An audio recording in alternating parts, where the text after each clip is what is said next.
All right, so today a little video about the DNA structure.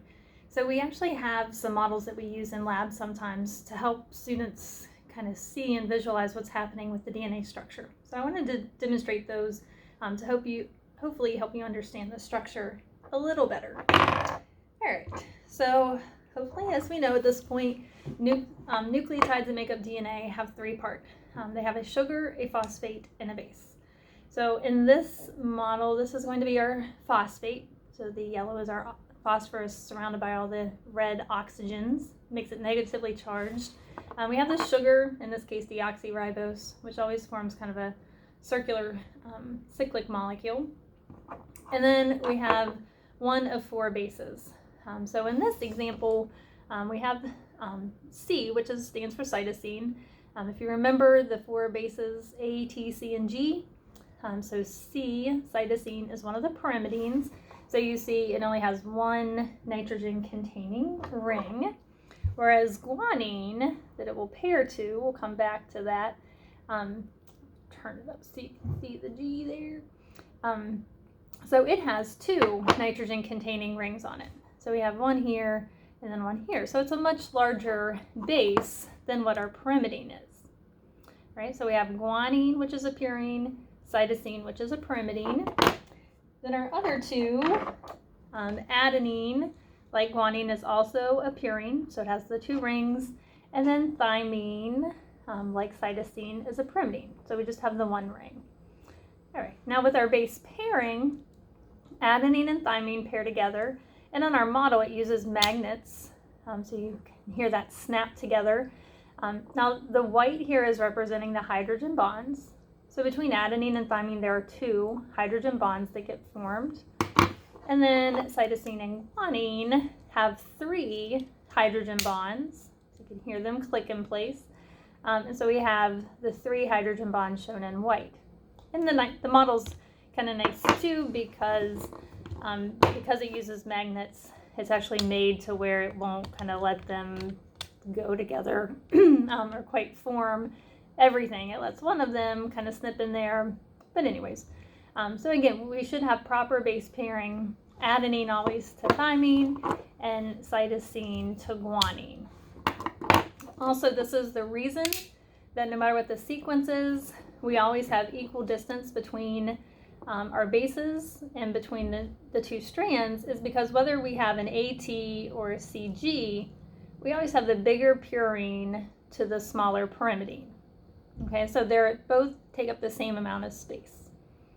All right, so if we start to put these together a little bit, so remember for our nucleotides, we need a phosphate. It's going to bind to the sugar. So these are set up to kind of fit together like Legos. And then to the sugar is also where the base would attach. So we have one nucleotide here. We have the phosphate, we have the sugar, and we have the base. So if we symbol the others, again, phosphate is going to bind to our sugar, and then the sugar to another base. And they physically fit together to form this one molecule. So each one being a nucleotide. Here's another phosphate binding to the sugar, and the sugar to another base. So I'm going to pause it just for a second to put a couple of these together so we can move on. All right, so now I've assembled a few more of these, and I'm going to use this stand here and start putting these together to show how they would each come together to assemble. All right, so again, we have our individual nucleotides, phosphate, sugar, base. And what's going to happen, again, this is an adenine, so it's going to pair to a thymine, and I'm just going to assemble it around this base structure so that you can start to see, twist it there, so you can start to see how that works. Then I'll form another base pair. I'm going to go ahead and pull out a C and a G. Again, I can put them around our base so that they form those hydrogen bonds. Now, what's going to happen, I'm going to move this in a little closer so you can see it. What's going to happen is the sugar from one nucleotide is going to form a phosphodiester bond with the phosphate from the next one. And the same thing happens on the other side. You might be able to see it a little better here. So again, this is our nucleotide here. So this sugar forms a phosphodiester bond with this phosphate. So that's a covalent link that attaches this nucleotide on the bottom to the nucleotide on top. All right, we'll put in a couple more. So I have another AT pair. So again, our adenine and thymine are going to form their hydrogen bonds there. And then on our backbone, we're going to get another sugar phosphate linkage, that phosphodiester bond, and then the same thing on the other side. So again, our phosphate attaching to the sugar of two separate nucleotides, and that forms that phosphodiester bond. Okay, and we'll do one more. We have another CG pair here. So we will put this around here, and again show one more of these. So again, we have now, I don't want to sit down. Okay, so again, what's going to happen is the sugar, so our phosphate here, is going to form that phosphodiester bond to our next nucleotide. As soon as I put it on here the right way, that is. All right, so let me show you that here.